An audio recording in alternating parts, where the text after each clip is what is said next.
আজকে মটন, ও সেই গন্ধ।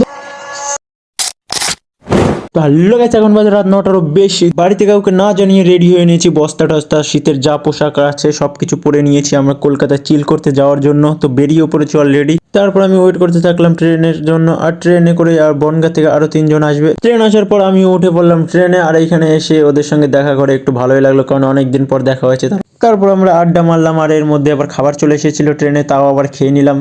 আর খেতে খেতে চলে আসলাম আমার ডেস্টিনেশনে। তারপরে এইখানে এসে কিছুক্ষণ আমরা হাঁটাহাঁটি করলাম, আর এইখানে দেখো এই পাগলায় নাচানাচি শুরু করে দিয়েছে, একটু পরে পার্টি হবে। তারপর ওকে নিয়ে আসলাম ছাদে, আর ছাদে আনার পর ওর একটু জলের সংস্পর্শে আনার পরে ও করে উঠলো। আর নিচে হচ্ছে রান্নার প্রস্তুতি, এইখানে রয়েছে আমাদের মাস্টার শেফ, আর এক পাশে হয়ে গেল আমাদের মটন রান্না। ও সেই গন্ধ। তারপর আমরা কিছুক্ষণ খেললাম লুডো।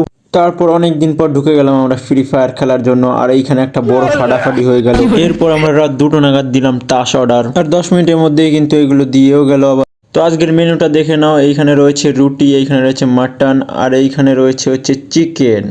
তো আর পিঠাও বানিয়েছিল, সেগুলোর ওই পাশে রয়েছে। আর আমি কিন্তু মাটন খাই না, কিন্তু আজকে ওদের সবার সঙ্গে আমিও কিন্তু বসে পড়লাম মাটন খেতে। আর খাওয়া দাওয়া শেষ করে আমরা আবার বসে পড়লাম আড্ডা দেওয়ার জন্য। আর আজকের প্ল্যান, রাতে আমরা ঘুমাবো না। তারপরে এই অর্ডার দেওয়া টাচ বের করা হলো, যেটা আমরা কেউই খেলতে পারি না, মজার জন্য আনা হয়েছে। অনেকক্ষণ গবেষণা করার পর একজন আমাদের বুঝাচ্ছে এটা কি করতে। লাভ, ভালোবাসা। এর মধ্যে আবার কোথা থেকে ভালোবাসা চলে এসে, সেই জন্য এই খেলা বাদ দিয়ে দিলাম। ভালোবাসা আমাদের জন্য নয়। আড্ডা দিতে দিতে সকাল হয়ে গেল। তো আজকে ভিডিও এই পর্যন্ত, দেখা হচ্ছে নেক্সট কোনো ভিডিওতে।